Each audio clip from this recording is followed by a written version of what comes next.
EVM machine के विरोध में देश भर में आंदोलन शुरू हो रहा है और आज ईवीएम मशीन और उसके विरोध का जो आंदोलन है वो एक नेशनल इशू हो गया है, राष्ट्रीय इशू हो गया है। और ये इशू आने वाले समय में, बहुत लंबा समय नहीं है चुनाव को, 2024 का चुनाव कुछ ही दिन में घोषित हो सकता है।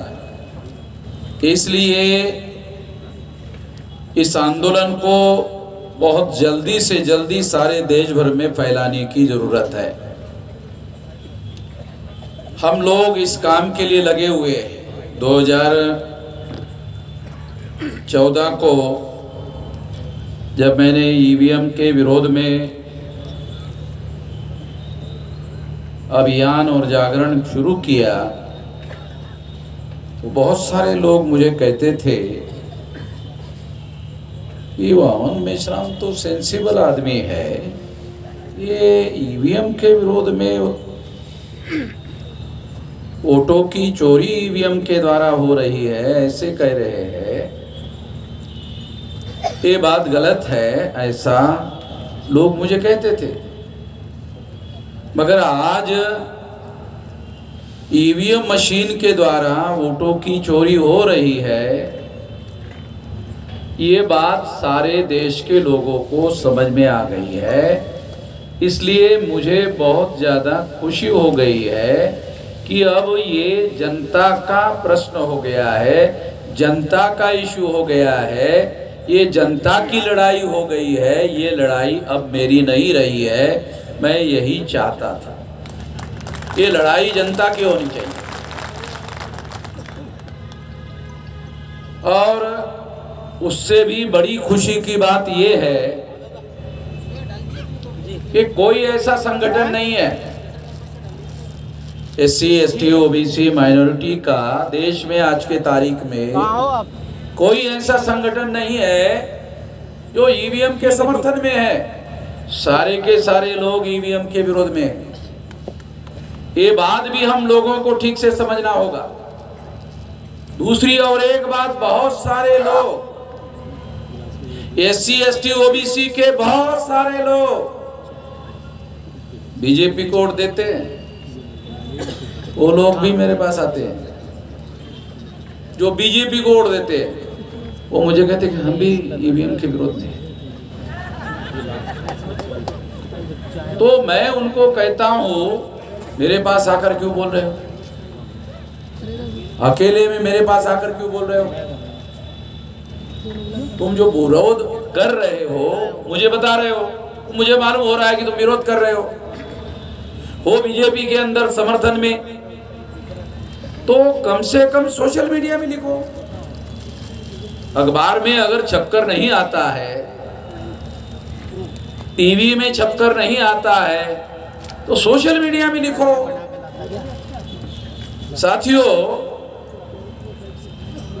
ये बात मैं आप लोगों को इसलिए बता रहा हूं क्योंकि ईवीएम जो मुद्दा है ये आज नेशनल इशू हो गया है। क्यों हो गया? हम लोग संविधान बचाने की बातें करते रहते हैं। ये संविधान खतरे में है, वो तो बहुत बड़ी बात है, खतरे में है। मगर मैं आपको बताना चाहता हूं, पहले नंबर पर तो वोट खतरे में है। संविधान तो बात की बात है। अगर हम वोट बचाने में कामयाब नहीं होते हैं तो संविधान कहां से बचाएंगे? अरे संविधान को बचाने की जरूरत है, सही है, मगर अभी तो वोट बचाने की जरूरत है। अगर हम लोग वोट बचाने में कामयाब होते हैं तो बीजेपी को बदलने में कामयाब हो सकते हैं। बीजेपी को बदलने में कामयाब हो सकते, वोट बचाने में अगर कामयाब होते हैं तो बीजेपी को बदलने में कामयाब हो जाएंगे। मगर दूसरी एक और बड़ी बात यह है कि 84 में कांग्रेस ने ही ईवीएम को लाया। मान लो हम बीजेपी को बदल देते, अब बीजेपी को बदलने के लिए कांग्रेस को लाना पड़ेगा, नहीं लाना पड़ेगा? मान लो आप बीजेपी के बदलने के लिए कांग्रेस को नहीं लाना चाहते हो, क्या विकल्प है? तो इसलिए मैं एक और बात कहना चाहता हूं, ज्यादातर लोग सारे देश भर में कि 2024 के चुनाव के बाद में देश में चुनाव होने वाला नहीं है, ये प्रचार हमारे अम्बेडकरी लोगों के द्वारा करना बंद होना चाहिए। तो ज़्यादातर जो इमोशनल लोग हैं उनको समझ में नहीं आता, इससे डर पैदा होता है। जागरण करने की जरूरत है, डर पैदा करने की जरूरत नहीं है। कितने लोगों को ये बात समझ में आती है, जागरण करने की जरूरत है, डर पैदा करने की जरूरत नहीं है। मान लो आप अपने प्रचार के द्वारा डर पैदा करते हो कि 2024 के चुनाव के बाद दोबारा चुनाव होने वाला ही नहीं है, तो डर पैदा करने वाली बातें हैं। सर सिचुएशन वैसी है, डर पैदा नहीं कर रहे। सिचुएशन ही वैसी है, at present situation is like. हाँ, आपको ज्यादा समझ में आता है ना, मुझे तो समझ में आता नहीं है। नहीं, आपको ज्यादा समझ में आता है। आपको ज्यादा समझ में आता है। It is a situation. अरे सुन ले भाई, सुन ले, सिचुएशन है। मैं आपको ये कह रहा हूँ कि हाँ, तो सुन ले ना, इसीलिए बोल रहा हूँ, सुन ले। मैं आपको कोई गलत बात नहीं बता रहा हूँ, आप मुझे नहीं, मैं भी गलत नहीं कर रहा। मैं ये बात कह, सुन ले तो सुन तो ले, तुमको भी अपनी बात कहने का अधिकार है। मैं अरे नहीं, अरे उठाओ मत, उसको बैठने दो। मैं आपको ये कह रहा हूँ कि 2024 के बाद चुनाव होने वाला ही नहीं है, बहुत गलत बात है। ऐसी बात कह के लोगों में डर पैदा मत करो। ऐसी बात जब ज्यादा से ज्यादा प्रचार में आती है, लोगों में डर पैदा होता है, और डर के आधार पर अगर वोट होगा, सही हो जाएगा, सही हो जाएगा। मुझे तो नहीं लगता सही हो जाएगा। जो लोग डर पैदा कर रहे हैं वो लोग तीसरी शक्ति का निर्माण होने से रोक रहे हैं। समझ में आता है किसी को? है? समझ में आता है? आ गया, चलो आ गया, एक आदमी को तो आ गया।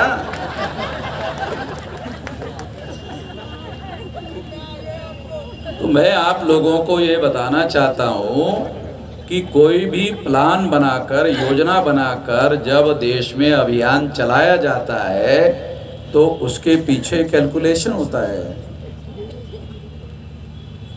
वो कैलकुलेशन ये होता है कि ये लोग इसका, बीजेपी का तो विरोध कर रहे हैं, मेरे को ही मिलना चाहिए, ये कैलकुलेशन है।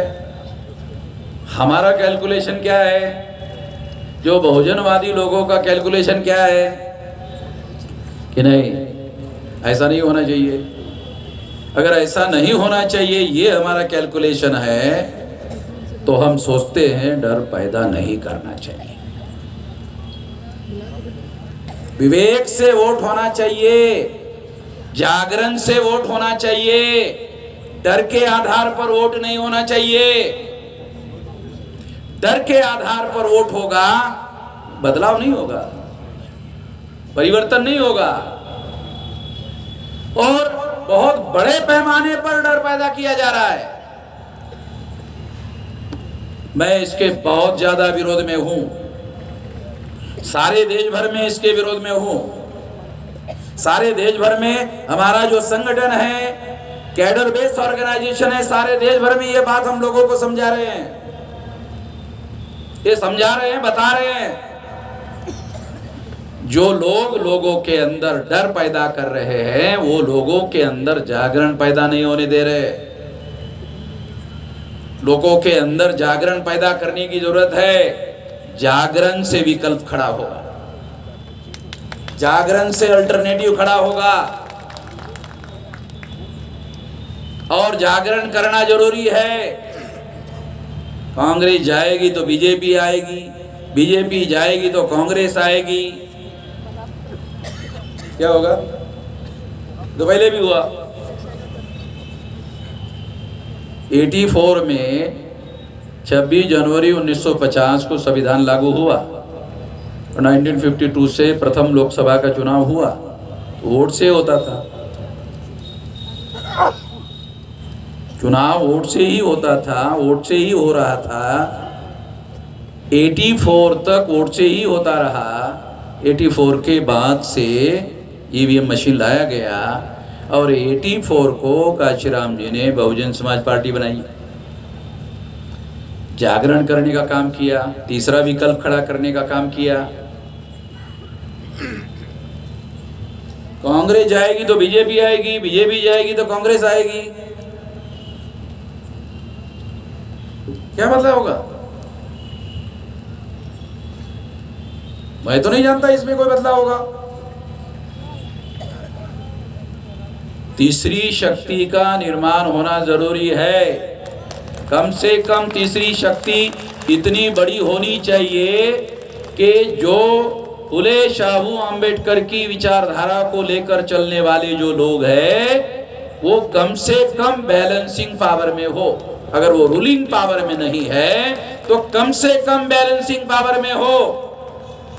ये खबरदारी आपको लेनी चाहिए। अगर मैं अपने लेवल पर खबरदारी लेने का काम करता हूं तो मेरे अकेले के लेवल पर खबरदारी लेने से बात नहीं होगी। लोगों के लेवल पर, जनता के लेवल पर ये खबरदारी लेना जरूरी है। इसलिए ये बात खास तौर पर मैं समझा रहा हूं। मैं भी लोगों की बातें सुन रहा था। मैं 18 साल 3-4 महीने की मेरी उम्र थी, तब से मैं आंदोलन में हूं। अभी मेरी उम्र 67 साल की है, तो राउंड अबाउट 50 साल हो गए। या तो बहुत सारे लौंडे तो अभी 25-30 साल के भी नहीं होंगे। और जब मैंने आंदोलन शुरू किया था, हम आंदोलन कर रहे थे, तो पैदा भी नहीं हुए थे। चलो अब पैदा हो गए तो अभी तो मेरा कोई ऑब्जेक्शन तो है नहीं। तो मैं जो लोग, नौजवान लोग हैं, उन लोगों को आने वाले समय में उनके भविष्य का मामला है, उसके लिए बता रहा हूं। ऐसे नौजवान लोगों के भविष्य का मामला है और इस परिस्थिति को बदलने की आवश्यकता है। इसलिए हम लोग ईवीएम का मुद्दा उठा रहे हैं, क्योंकि ईवीएम क्या कर रही है? ईवीएम वोटों की चोरी कर रही है। वोट का अधिकार क्या करता है? जानते हो, वोट के अधिकार में 2 अधिकार शामिल है। वोट के अधिकार में 2 अधिकार शामिल है, शासक चुनने का, शासक बनने का। ध्यान से सुनो, तो बता रहा हूं। वोट का अधिकार जो है उसमें 2 अधिकार शामिल है, एक शासक चुनने का, दूसरा शासक बनने का। तो 84 तक तो हम चुनते ही रहे दूसरों को। 84 तक हम दूसरों को चुनते ही रहे। तो दूसरों को चुनने से विकल्प खड़ा नहीं होता। वोट के अधिकार में शासक चुनने का अधिकार ही नहीं है, बनने का भी अधिकार है। ये समझने के लिए 84 तक का समय चला गया। 84 में काशीराम जी ने बहुजन समाज पार्टी बनाई और बनने का एजेंडा घोषित किया। बनने का एजेंडा घोषित करने के बाद ईवीएम लाया गया। मैं थोड़ा आपको हिस्ट्री बता रहा हूँ, ईवीएम क्यों आई, ऐसे ही हवा में थोड़ी आई, उसके पीछे कारण था, उसके पीछे हिस्टोरिकल कारण था कि अब लोग शासक चुनने का काम नहीं करना चाहते, शासक बनने का काम करना चाहते हैं। जो बाबा साहब आम्बेडकर ने कहा था, शासन करती जमात बनना हमारा मकसद है, हमारा उद्देश्य है। इसके लिए काम करने का काम हुआ। नहीं तो काशीराम जी के पहले हमारे महाराष्ट्र में पार्टी तो थी ना, वो तो टिकट मांगने के काम करते थे। उसके बारे में बोलकर मैं अपना मुंह खराब नहीं करना चाहता। खामखा वो जायका जो है मुंह का खराब हो जाएगा। तो इसलिए ये तो उनको मालूम था, उनके सामने बाबा साहब ने कहा था शासन करती जमात बनना हमारा मकसद है। उन्होंने उसके लिए कोई एजेंडा नहीं बनाया, उसके लिए कोई राष्ट्रीय स्तर का संगठन नहीं बनाया। महाराष्ट्र के जो लोग थे, महाराष्ट्र के बाहर जाकर संगठन बनाए, मुझे तो नहीं मालूम। हम लोगों के द्वारा अभी 625 जिलों में संगठन की शाखाएं मैंने फैलाई। 625, 729 जिले हैं। नॉर्थ ईस्ट रीजन के 4 स्टेट अगर छोड़ दिए जाए तो 729 जिले हैं। उसमें से फुले शाहू अंबेडकर की विचारधारा को मानने वाले जो लोग हैं, SC, ST, OBC, कुछ लोग हमारे अंबेडकरी लोग ये भी कहते हैं, क्या कहते हैं, OBC के बंधुओं, हम जागृत हो गए हैं, आप कुछ कर नहीं रहे हो। अरे तो अंबेडकरी लोगों का काम है भाई, ये काम तुम्हारा है, उनका नहीं है, तुम्हारा है। जिसको अकल आएगी वही ना अकल बांटेगा, जिसको समझदारी आई वही ना समझदारी बांटेगा, जिसको समझ में आएगा वही ना समझदार बनाएगा। कोई भी कैसे बनाएगा, वो अपने आप कैसे बनेगा। तो ये जो बातें हैं, ये जो अंबेडकराइट लोगों का काम है, वो काम अंबेडकराइट दूसरे लोगों के ऊपर नहीं छोड़ सकते। ये आप करो। अरे क्यों, दूसरे क्यों करें, हम क्यों नहीं करें। ये बात काशीराम जी ने 84 से इस एजेंडे को बना के काम किया। ये करने की जरूरत है। इसलिए केवल दूसरे लोगों को कहने अरे तुम करो, ये बात भी गलत है। नागपुर के जो लोग हैं, ये तो सारे देश के लोगों को, ये जो बहुजन है, बहुजन का क्या मतलब है? केवल अंबेडकरी बहुजन होता है क्या है? अगर अंबेडकरी ही बहुजन होता तो फिर अंबेडकरी शब्द के लिए बहुजन दूसरा शब्द काय के लिए आया? अंबेडकरी रहना चाहिए था, बहुजन काय के लिए लाया गया? बहुजन लाया गया, इसका मतलब ये है कि अंबेडकरी से आगे अब इसको बढ़ोतरी करने की जरूरत है, बहुजन लोगों तक ले जाने की जरूरत है।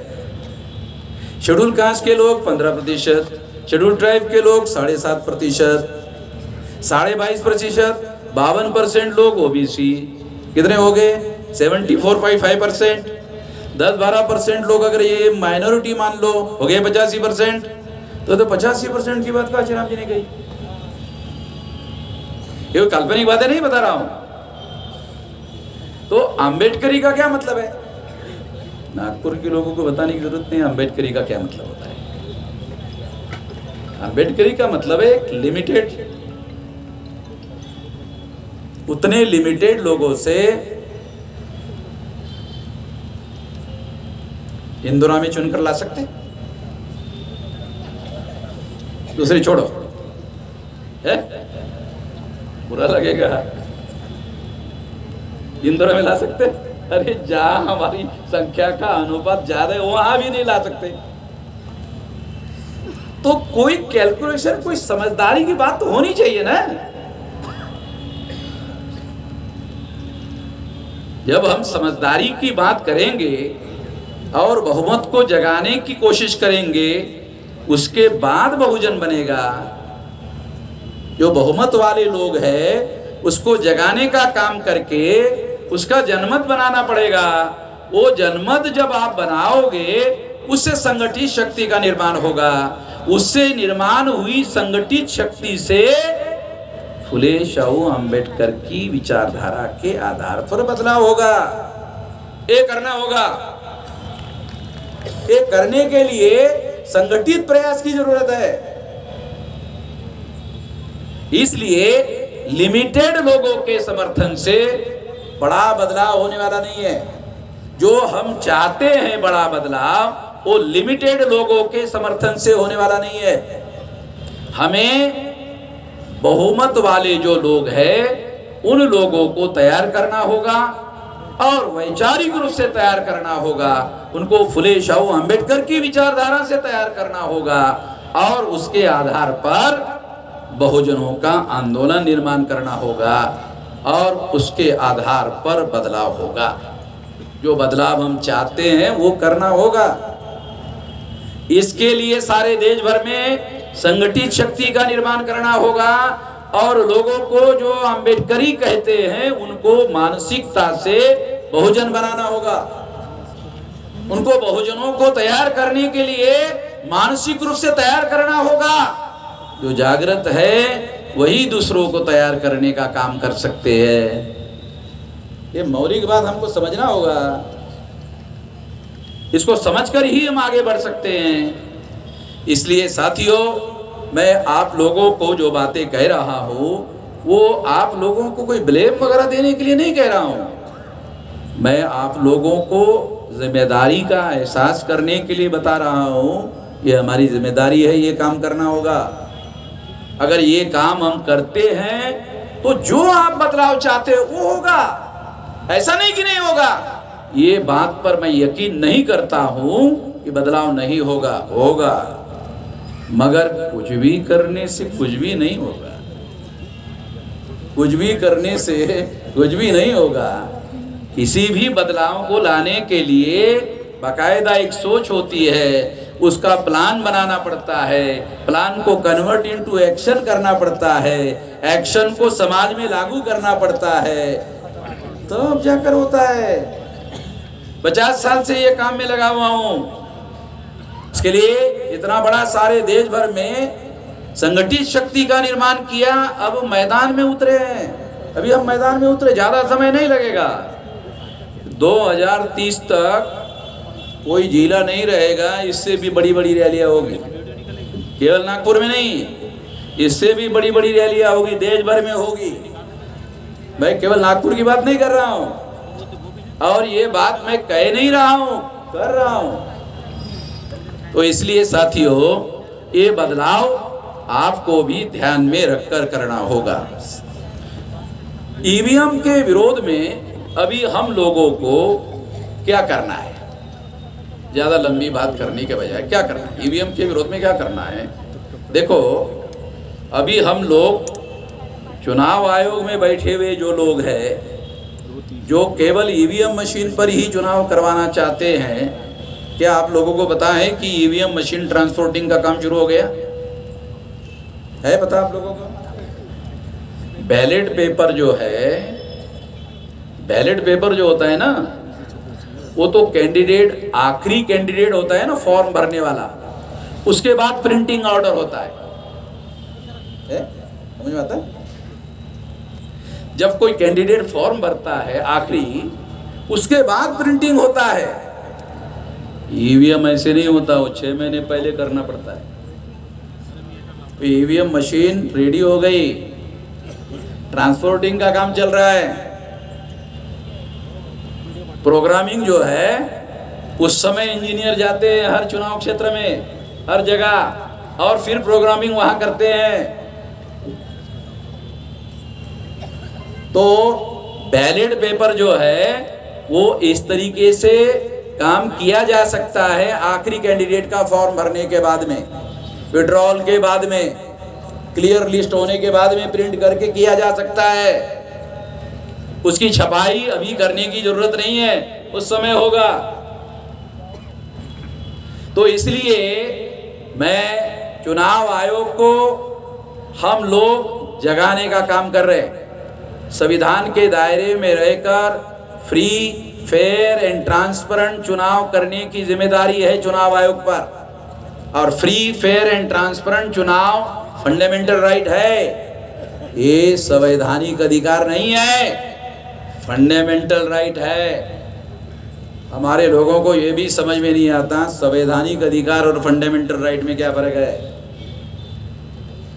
ये फंडामेंटल राइट है, केवल संवैधानिक अधिकार नहीं है। और फंडामेंटल राइट जो है सुप्रीम कोर्ट भी उसका वायलेशन नहीं कर सकता। सरकार के पास तो उसका वायलेशन करने का अधिकार ही नहीं है। ये हमारा फंडामेंटल राइट है, फ्री, फेयर एंड ट्रांसपेरेंट चुनाव। हम जिसको चुनना चाहते हैं उसी की सरकार होनी चाहिए। हम जिसको चुनना नहीं चाहते हैं उसकी सरकार नहीं होनी चाहिए। ये फंडामेंटल राइट है। अगर ये भी हम लोग बचाने में कामयाब नहीं होते हैं तो हम डींग हाँकने का काम करना बंद कर दे कि संविधान को बचाएंगे। अरे वोट को बचा ले भाई, पहले वोट को बचा ले, फिर बाद में संविधान को बचाने की बात कर ले। अगर हम वोट नहीं बचा पाएंगे तो संविधान कहाँ से बचा पाएंगे? अगर वोट बचा लेंगे तो बीजेपी को नीचे गिरा देंगे। बीजेपी वाले जो है ये नरेंद्र मोदी को उन्होंने सामने किया। बीजेपी वाले, आरएसएस वाले, ये तो ब्राह्मण लोग हैं ना। ऐसा जब मैं बोलता हूं कुछ लोगों को ये भी अच्छा नहीं लगता, बुरा लगता है। अरे 3.5% है, ये 3.5% लोगों को ग्राम पंचायत में चुनाव जीत सकते हैं। पार्लियामेंट में चुनाव जीतने, अबे ग्राम पंचायत तो इतवाले। मैं ऐसे कई गांव जानता हूं, आप लोग भी जानते होंगे, ब्राह्मण गांवों में ग्राम पंचायत का चुनाव ही नहीं लड़ते। गांव में देश का लड़ते।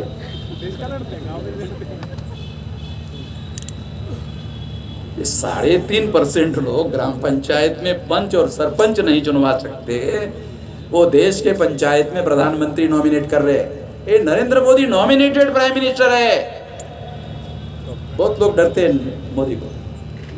मैं तो ये ऐलानिए कहता हूं कि नरेंद्र मोदी ये रियल प्राइम मिनिस्टर नहीं है, ये नॉमिनेटेड प्राइम मिनिस्टर है। कितने लोगों को रियल रिप्रेजेंटेशन और नॉमिनेटेड रिप्रेजेंटेशन समझ में आता है? 1932 को बाबा साहब अम्बेडकर ने राउंड टेबल कॉन्फ्रेंस में गांधी जी के विरोध में रियल रिप्रेजेंटेशन और नॉमिनेटेड रिप्रेजेंटेशन का मामला उठाया था। रिकॉर्डेड बातें बोल रहा हूं, रिकॉर्ड में है अभी भी। तो हम लोगों को रियल रिप्रेजेंटेशन चाहिए। नरेंद्र मोदी नॉमिनेटेड रिप्रेजेंटेटिव है, ये नॉमिनेटेड प्राइम मिनिस्टर है। और नॉमिनेटेड प्राइम मिनिस्टर है तो सबूत क्या है? ओबीसी का प्रधानमंत्री, ओबीसी की गिनती नहीं कर रहा है, साली कुत्ते की कर रहा है, बिल्ली की कर रहा है, जानवर की कर रहा है, ओबीसी की नहीं कर रहा है। अब प्रचार क्या करते हैं? मैं ओबीसी का हूं इसलिए मेरे को गाली देते हैं, ये करते हैं, वो करते हैं। अरे तू ओबीसी का है, ओबीसी की तो गिनती कर ले।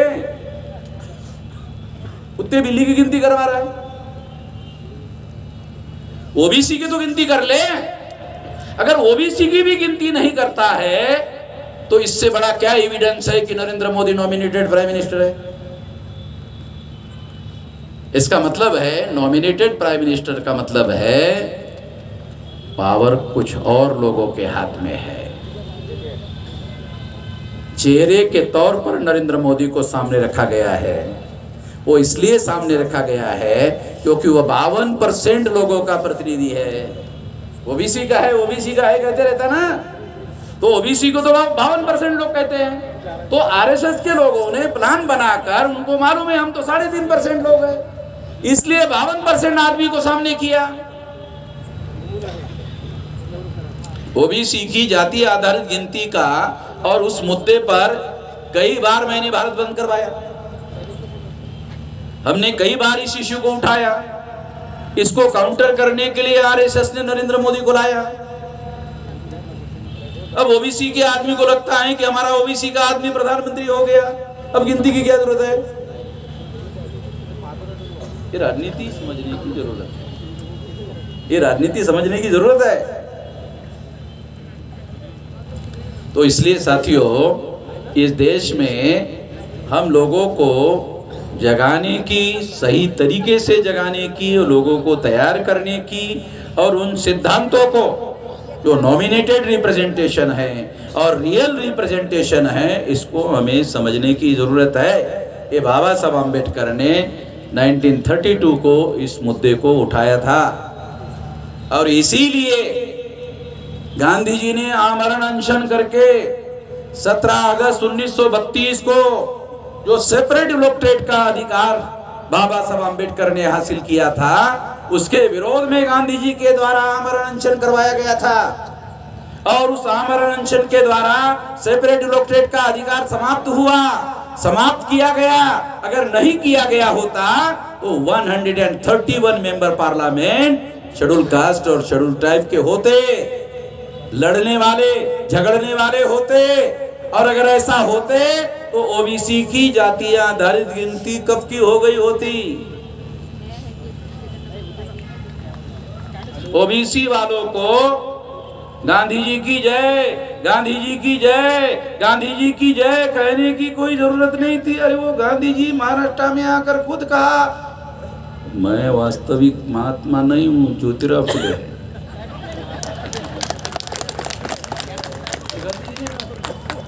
मैं वास्तविक नहीं हूँ। अरे ईमानदार आदमी था गांधी जी, चाहे कुछ भी हो, मगर गांधी जी ईमानदार था, कम से कम इतने मुद्दे पर तो ईमानदार था। उसने कहा नहीं, ज्योतिराव फुले वास्तविक महात्मा है। तो मैं आप लोगों को ये बताना चाहता हूँ, कहना चाहता हूँ कि ये लड़ाई हम लोगों को, बहुसंख्य लोगों को तैयार करके लड़ी जा सकती है, जीती जा सकती है। उसकी रणनीति हमारे पास होनी चाहिए, उसकी प्लानिंग हमारे पास होनी चाहिए, रणनीति हमारे पास होनी चाहिए। केवल भाषण करने से नहीं होगा, संगठित शक्ति चाहिए। इसलिए साथियों, ईवीएम मशीन को हम लोगों को बदलना है, तो बदलने के लिए अभी हमारे पास चुनाव घोषित नहीं हुआ। जब वोट पड़ेंगे उसके पहले तक हम लोगों को ईवीएम फोड़ने के लिए देश भर में कमेटियां बनाना होगा।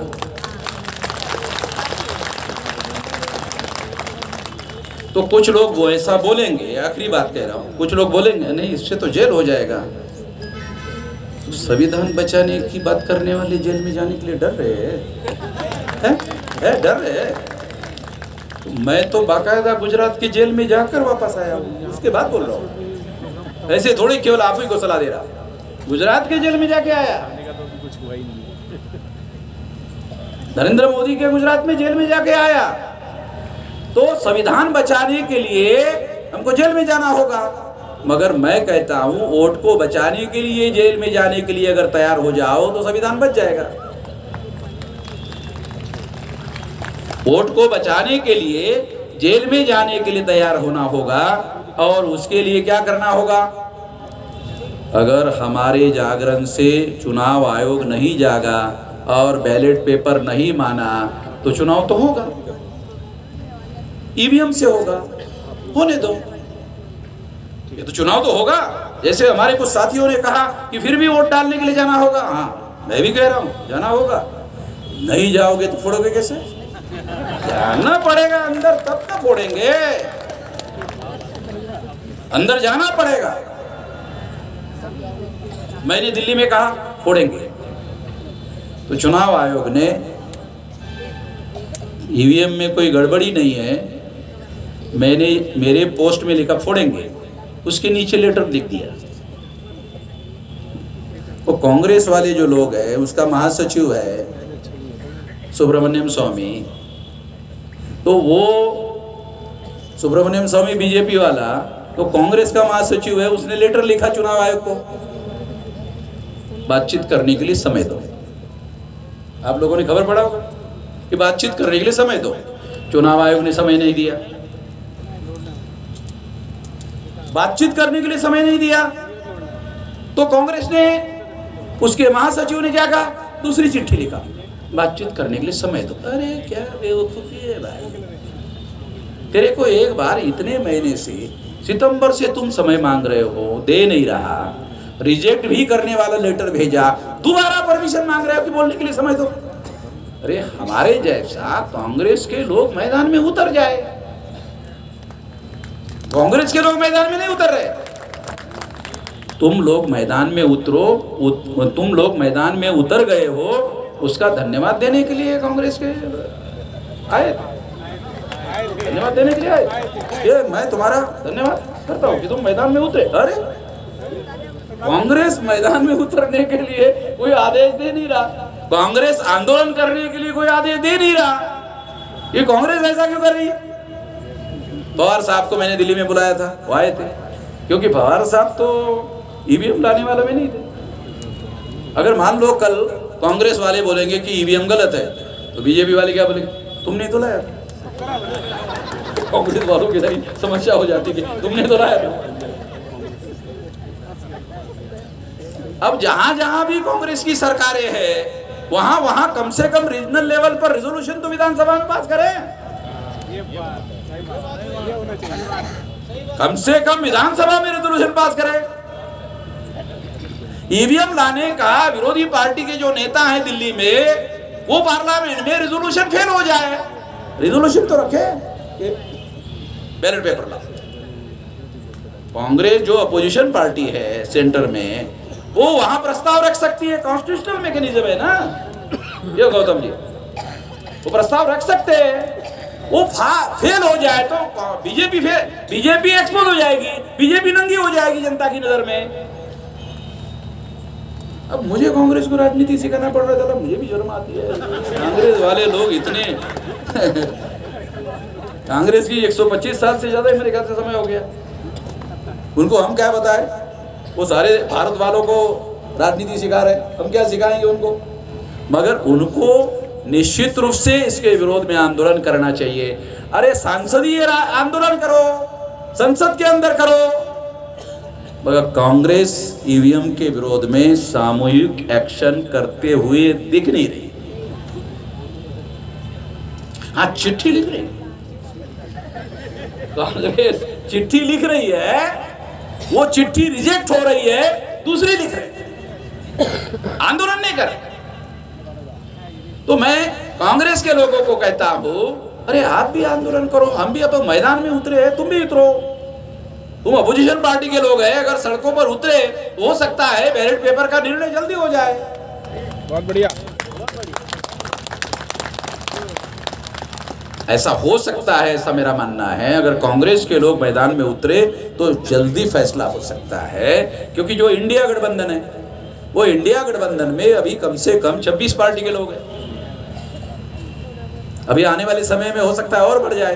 तो ये 26 पार्टी के लोग जो है, अगर ये मिलकर बैलेट पेपर की मांग करना शुरू कर दे, सड़कों पर उतरने का काम करे, अरे कुछ नहीं तो संसद से राष्ट्रपति भवन तक चलते जाए, इतना आसान का। मतलब एक संसद की वहां इकट्ठा हो जाए, वहां चलते हुए जाए, अब इतना भी नहीं चल सकते।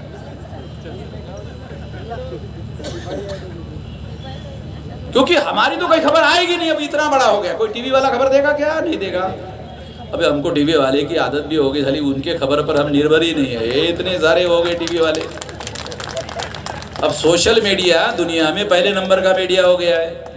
अब वो मीडिया पहले नंबर का नहीं रहा है, अब तो सोशल मीडिया पहले नंबर का हो गया है। तो करोड़ों लोगों तक सोशल मीडिया में खबर जा रही है, सारे देश भर में खबर जा रही है। इसीलिए अभी हमारे साथी ने कहा कि बैन लगाया, यहाँ से वो बाहर जा ही नहीं रही है। ठीक है, रिकॉर्ड करके रखो, कल दिखाओ, जाएगा, तरीका है भाई।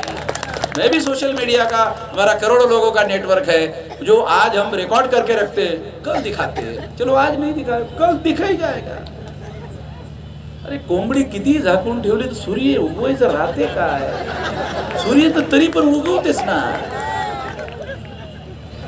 तो इसलिए साथियों, मैं आखिरी बात कहकर अपनी बात समाप्त करना चाहता हूं कि हमें ईवीएम फोड़ने के लिए बूथ लेवल की कमेटियां बनानी चाहिए और राउंड अबाउट 13 लाख से 15 लाख तक बूथ होने की संभावना है सारे देश में।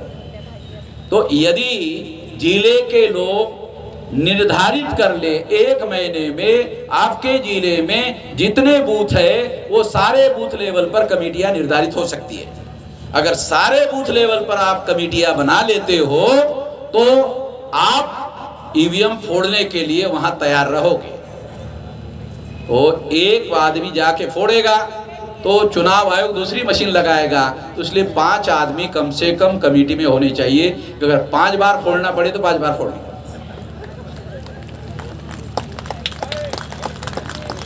15 लाख लोग जब फोड़ेंगे ना, किसी को जेल नहीं होगी, लिख के देता हूं। एक आदमी फोड़ेगा तो 15 लाख आदमी फोड़ेंगे तो दे तो नेशनल एजेंडा हो गया। मैं आपको आंदोलन की रणनीति भी समझा रहा हूं कि अगर एक आदमी फोड़ेगा वो जेल में जा सकता है, 15 लाख लोग फोड़ेंगे कोई जेल में नहीं लेके जाएगा, उसी की बात मान लेंगे।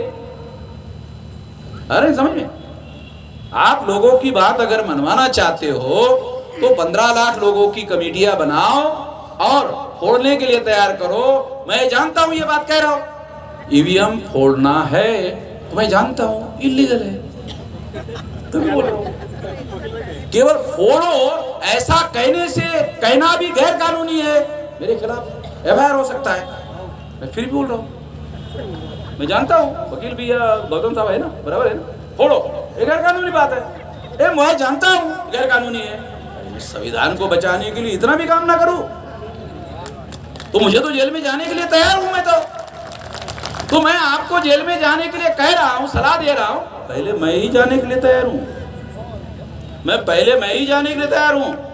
तो आप कमेटियां बनाओ और ये कमेटियां हम लोग तोड़ने के लिए, फोड़ने के लिए बना रहे हैं, इसकी खबर चुनाव आयोग के पास जाती रहे।